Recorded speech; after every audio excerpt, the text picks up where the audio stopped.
नमस्कार, न्यूज 24 देख रहे हैं आप। मैं हूं आपके साथ पूजा और बुलेटिन की शुरुआत करेंगे आज की सबसे अहम खबर के साथ। लद्दाख में चीन के साथ बढ़ते तनाव के बीच आज राफेल लड़ाकू विमान औपचारिक रूप से भारतीय वायुसेना में शामिल होंगे। इस मौके पर अंबाला एयरबेस पर एक समारोह का आयोजन किया जाएगा, जिसमें रक्षा मंत्री राजनाथ सिंह के साथ ही फ्रांस की रक्षा मंत्री फ्लोरेंस पार्ली भी शामिल होंगी। सुबह 10 बजे होने वाले इस कार्यक्रम में फ्रांस से मिले 5 राफेल लड़ाकू विमान एयरफोर्स का हिस्सा बन जाएंगे।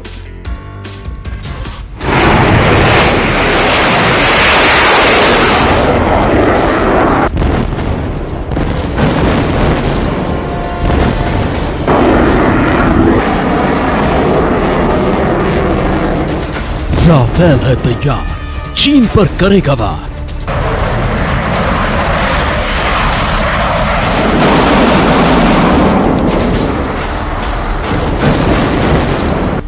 राफेल एक्शन में आएगा, चीन में तबाही मचाएगा।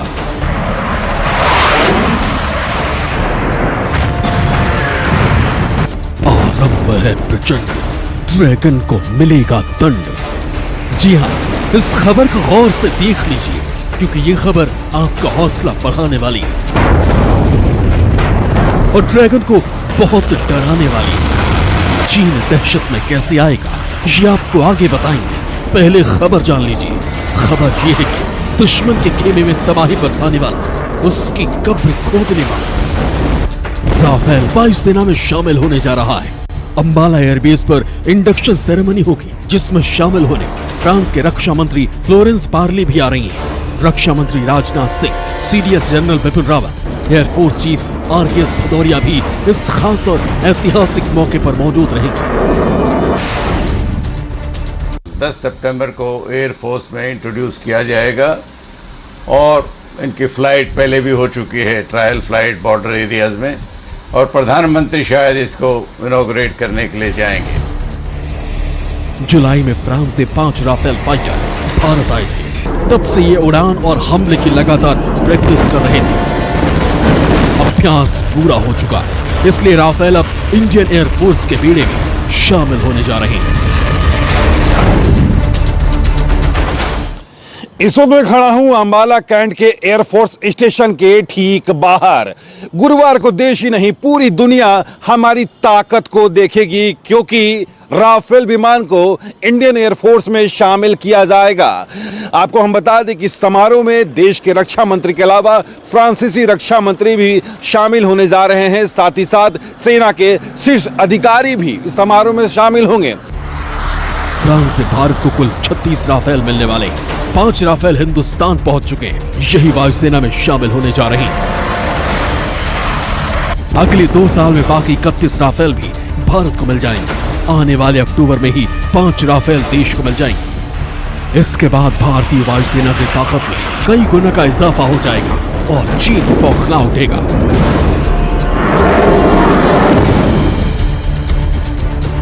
ये एक ही सॉर्टी में 4 अलग अलग रोल अदा कर सकता है। Introduction, air to air missile fire करना, air to ground, air to ship, जो इसकी काबिलियत को बहुत बढ़ावा देता है।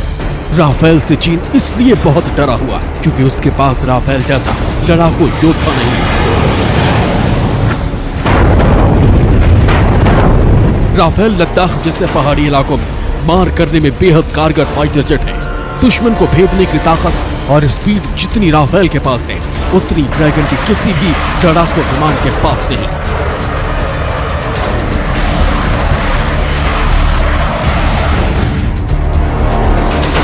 J-20 चीन का सबसे बेहतरीन और ताकतवर फाइटर जेट माना जाता है। सवाल यहां पर यह है कि क्या यह राफेल से बेहतर है, उससे काफी अच्छा है? जंग के हालात में राफेल भारी पड़ेगा या फिर J-20? हम आपको ग्राफिक्स के जरिए दोनों की खूबियां दिखाते हैं। जवाब आपको यहीं से मिल जाएगा।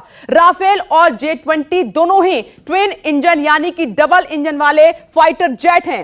राफेल मल्टी रोल लड़ाकू विमान है, जबकि J-20 स्टील्थ फाइटर जेट है और राफेल के मारक रेंज 3,700 किलोमीटर है, जबकि J-20 की रेंज सिर्फ और सिर्फ 3,400 किलोमीटर है। यानी कि इस पूरे मामले में J-20 राफेल से मात खा रहा है। स्पीड के मामले में बात करें तो राफेल J-20 पर भारी पड़ेगा। राफेल की स्पीड 2130 किलोमीटर प्रति घंटा है, जबकि J-20 सिर्फ 2100 किलोमीटर प्रति घंटे की रफ्तार से ही उड़ान भर सकता है। साफ है, राफेल के आने से रण में भारत चीन पर बहुत भारी पड़ सकता है। खासकर एयर अटैक के मामले में यही वजह है कि चीन बौखलाया हुआ है। Bureau report, news 24। और अंबाला से हमारे सहयोगी पवन मिश्रा इस खबर पर हमारे साथ ज्यादा जानकारी के साथ जुड़ चुके हैं। पवन, आज जो ये सेरेमनी होनी है, इसको लेकर और क्या जानकारी, कितनी ग्रैंड होने वाली है ये, और कौन कौन इसमें शामिल होने वाला है? पूजा, इसे ग्रैंड नहीं, इसे महा ग्रैंड कह सकते हैं।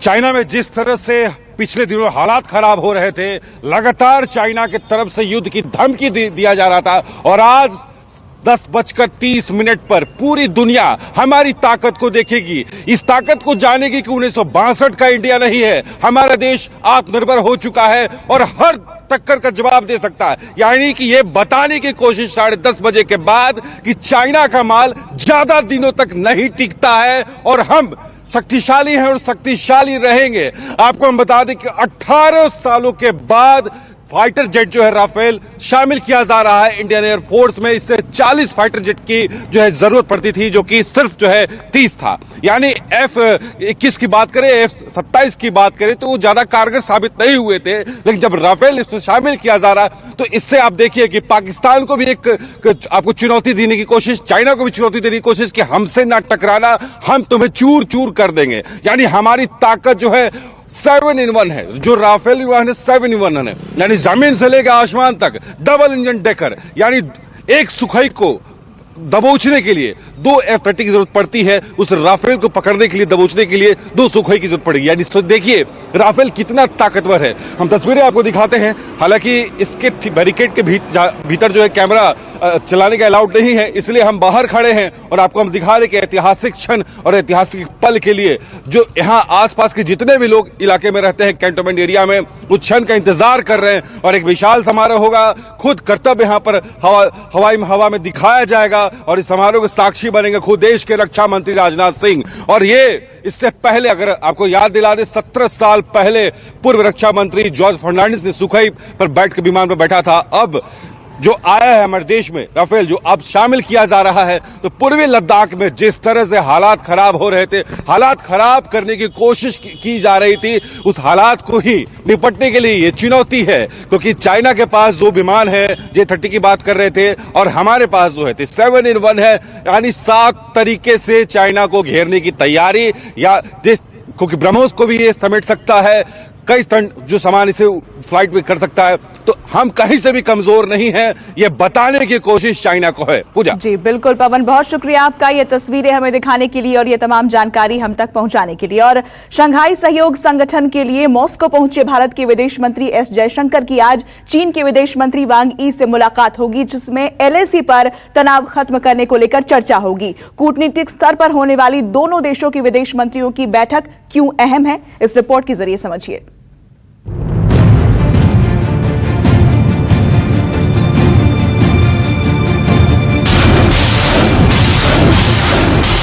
LAC पर भारत और चीन के बीच पिछले कुछ महीनों से जारी तनाव को खत्म करने के लिए बैठकों का दौर जारी है। इससे पहले विवाद को खत्म करने के लिए सेना स्तर की बातचीत चली और जब इससे बात नहीं बनी तो दोनों देशों के रक्षा मंत्रियों की भी बैठक हुई। अब इसी कड़ी में भारत और चीन के विदेश मंत्रियों की मुलाकात होने वाली है। सभी की नजरें विदेश मंत्री एस जयशंकर और चीन के विदेश मंत्री वांग यी के साथ मुलाकात पर होंगी। ये बैठक रूस की राजधानी मॉस्को में चल रहे शंघाई सहयोग संगठन के अलग हटकर होगी, जिसमें दोनों देशों के विदेश मंत्री LAC पर जारी तनाव पर चर्चा करेंगे। ये मुलाकात भारतीय समय के अनुसार करीब 5 बजे होगी, जिसमें उम्मीद की जा रही है कि करीब 5 महीने से दोनों देशों के बीच चली आ रही तनातनी खत्म करने का कोई न कोई रास्ता निकल सकेगा। इस बैठक के पीछे का कारण ये भी है कि कि पूर्वी लद्दाख में जल्द ही मौसम बेहद ही खतरनाक रूप ले लेगा। 4000 फीट की ऊंचाई पर कड़कड़ाती ठंड में किसी भी सेना का मोर्चे पर बने रहना मुश्किल होता है, क्योंकि यहाँ तापमान -50 के आसपास होता है। ऐसे में दोनों देशों के विदेश मंत्रियों की यह मुलाकात काफी अहम मानी जा रही है। लेकिन टेबल पर टेंशन खत्म करने की कोशिश के बीच अपनी चालाकियों से चीन बाज भी नहीं आ रहा है। जुबान पर बोली और दिल में गोली की फितरत रखने वाला चीन पिछले कुछ दिनों से कई बार घुसपैठ की कोशिश भी कर चुका है। हालांकि उसने जब भी ऐसा कोई कदम उठाया तो उसे मुंह की खानी पड़ी है। चीन के दिल में क्या है, आप इस बात से अंदाजा लगा सकते हैं कि दोनों देशों के बीच होने वाली इस मुलाकात से पहले चीन के अखबार ग्लोबल टाइम्स ने एक प्रोपेगेंडा वीडियो पोस्ट किया है, जिसमें चाइनीज हथियारों की नुमाइश की गई है। मतलब साफ है कि चीन दोस्ती की आड़ में धोखेबाजी करना चाहता है, जैसा वो अक्सर करता आया है, क्योंकि उसकी फितरत ही यही है। संजीव त्रिवेदी, दिल्ली, न्यूज़ 24।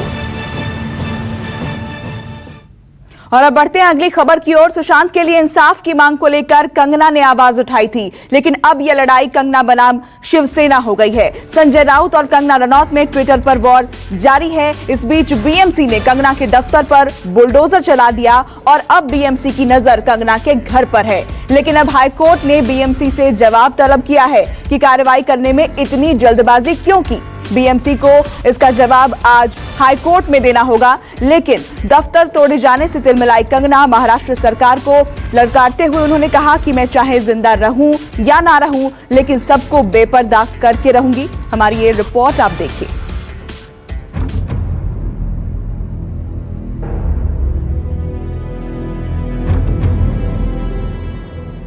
कंगना रनौत और महाराष्ट्र सरकार के बीच जुबानी जंग अब आर पार की लड़ाई बन गई है। बुधवार को कंगना के मुंबई पहुंचने से पहले बीएमसी ने अवैध निर्माण का हवाला देकर कंगना के दफ्तर में तोड़फोड़ की। वहीं अब नगर पालिका ने कंगना के घर पर टेढ़ी नजर डाल दी है। बीएमसी ने कोर्ट इलाके में याचिका देकर खार इलाके में बने कंगना के फ्लैट में 8 अवैध निर्माण गिनाए हैं और उसे तोड़ने की इजाजत मांगी है। बीएमसी का आरोप है कि कंगना ने साल 2018 में अपने घर में कई बदलाव किए। कंगना के फ्लैट्स में 8 बदलाव किए गए। सारे बदलाव बीएमसी के नियम को तोड़कर किए गए। बीएमसी का कहना है कि उसने 2 साल पहले कंगना रनौत को एक नोटिस जारी किया था। इसमें कहा गया था कि घर में गलत तरीके से रिनोवेशन का काम हुआ, ये नियमों का उल्लंघन है। तब कंगना ने सिटी सिविल कोर्ट में जाकर स्टे ऑर्डर ले लिया था। अब बीएमसी ने इस मामले में कैविएट फाइल किया है। बीएमसी ने कहा है कि स्टे ऑर्डर को रद्द किया जाए, हमें तोड़ने की इजाजत दी जाए। ये खबर जैसे ही कंगना के कानों तक पहुंची, कंगना भड़क गई। उन्होंने फौरन ट्वीट कर उद्धव ठाकरे के साथ फिल्म मेकर करण जौहर को भी निशाने पर ले लिया और जमकर आग उगली। कंगना ने ट्विटर पर लिखा, आओ उद्धव ठाकरे और करण जौहर गैंग, आप लोगों ने पहले मेरा दफ्तर तोड़ा, फिर घर तोड़ दो, इसके बाद मेरा चेहरा और मेरे शरीर को भी तोड़ दो। आप क्या कर रहे हो, ये पूरी दुनिया देख रही है। मैं चाहे जिंदा रहूं या ना रहूं, लेकिन मैं सबको बेपर्दा करके रहूंगी। हालांकि कंगना के वकील ने बुधवार को बॉम्बे हाई कोर्ट से तोड़फोड़ पर स्टे ले लिया है। इस मामले में आज दोपहर 3 बजे सुनवाई होनी है। हाई कोर्ट ने कंगना के ऑफिस में अवैध निर्माण को गिराने में जल्दबाजी करने के लिए बीएमसी से जवाब मांगा है। लिहाजा बीएमसी आज कोर्ट के सामने अपनी दलील पेश करेगी। कंगना और शिवसेना का पंगा बढ़ता देख शरद पवार भी एक्शन में आ गए हैं। बीएमसी की कार्रवाई को लेकर शरद पवार नाराज बताए जा रहे हैं। नाराज शरद पवार ने मामले को लेकर सीएम उद्धव ठाकरे के साथ 45 मिनट तक बैठक की और इस तरह के संवेदनशील मुद्दों पर एहतियात बरतने की सलाह दी। कंगना के बहाने बीजेपी को इस वक्त महाराष्ट्र की सरकार को घेरने का शानदार मौका मिल गया है। महाराष्ट्र के पूर्व सीएम देवेंद्र फडणवीस ने उद्धव सरकार पर निशाना साधते हुए ये तक कह दिया कि मैंने इससे कमजोर सरकार नहीं देखी।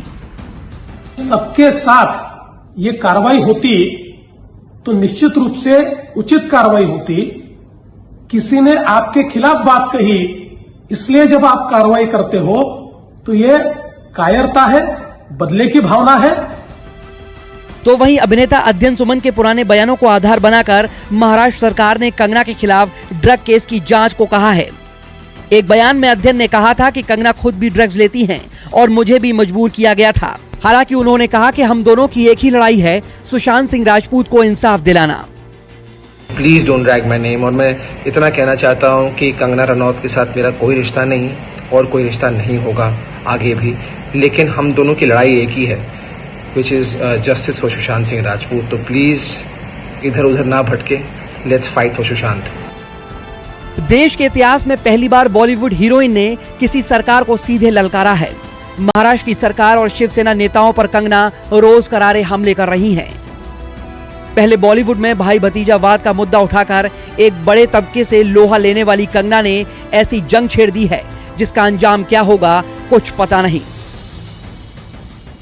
मुंबई से रवि ठाकुर और संकेत पाठक के साथ दीपक दुबे, न्यूज़ 24। वहीं अपना ऑफिस तोड़े जाने पर कंगना ने बीएमसी की तुलना बाबर से की थी और कहा था कि ये ऑफिस मेरे लिए किसी मंदिर से कम नहीं था। इसके जवाब में संजय राउत ने सामना में लेख के जरिए कंगना पर निशाना साधा है। संजय राउत ने कहा कि बाबरी तोड़ने वाले हम ही हैं, तुम हमें क्या सिखाती हो। साथ ही उन्होंने ये भी कहा कि कंगना के ऑफिस पर की गई कार्रवाई बीएमसी की कार्रवाई है। कार्रवाई करने की वजह क्या है, इसका जवाब बीएमसी कमिश्नर ही दे सकते हैं। कोई नियम का उल्लंघन करता है तो उस पर कार्रवाई की जाती है। संजय राउत ने कहा कि बदले की भावना से कोई कार्रवाई नहीं हुई है। कंगना एक कलाकार हैं और मुंबई में रहती हैं, लेकिन उनके द्वारा मुंबई और महाराष्ट्र के लिए इस्तेमाल की गई भाषा उचित नहीं है। वो अपने शब्द वापस लेती हैं तो कोई विवाद ही नहीं रह जाता। और मुंबई से हमारे सहयोगी रवि ठाकुर इस वक्त हमारे साथ जुड़ चुके हैं। रवि, जिस तरह से हम देख रहे हैं कि कंगना बनाम शिवसेना की ये लड़ाई होती जा रही है, पॉलिटिकल एक तरीके से लड़ाई होती जा रही है। इससे पहले कि कंगना कल मुंबई में कदम रखती, उनका दफ्तर तोड़ दिया गया और ऐसे में आज का दिन काफी अहम माना जा रहा है। आज बीएमसी को अपना जवाब दाखिल करना है, लेकिन कंगना भी चुप बैठने के मूड में नहीं है। वो जो सारा वाकया हुआ उसके बाद भी वो लगातार ट्वीट कर रही हैं, लगातार अपने बयान दे रही हैं और सरकार को निशाने पर ले रही हैं। बिल्कुल ये कह सकते हैं पूजा कि ये इस जंग की शुरुआत हुई थी शिवसेना बनाम कंगना की। इसमें पहले कंगना ने बयान दिए थे, उसके बाद शिवसेना ने कल कार्रवाई की थी। बदले की कार्रवाई किया जा सकती है, बीएमसी ने किया है क्योंकि वो दफ्तर पहले भी मौजूद था, उसको पहले भी तोड़ जा सकता था, लेकिन उनके बयान के बाद तोड़ा। लेकिन अब ये पूरा मामला जो है पूजा, वो कानूनी प्रक्रिया में चला गया, यानी हाईकोर्ट पहुंच गया, जहां बीएमसी को जवाब देना है कि इन्होंने जो कार्रवाई करी है वो क्यों करी है। क्योंकि सिर्फ अब दफ्तर तक आंच नहीं है, बीएमसी ने मन बना लिया है कि कंगना के घर, क्योंकि इस वक्त मैं ठीक कंगना के घर के बाहर मौजूद हूं, यहां पर भी वो कार्रवाई करना चाहती है। उन्होंने कहा है कि कंगना ने अपने घर के अंदर 8 तरीके से अवैध जो है वो वहां पे निर्माण करवाया है। यही वजह है कि बीएमसी अब कंगना के घर पर भी नजर बनाए हुए।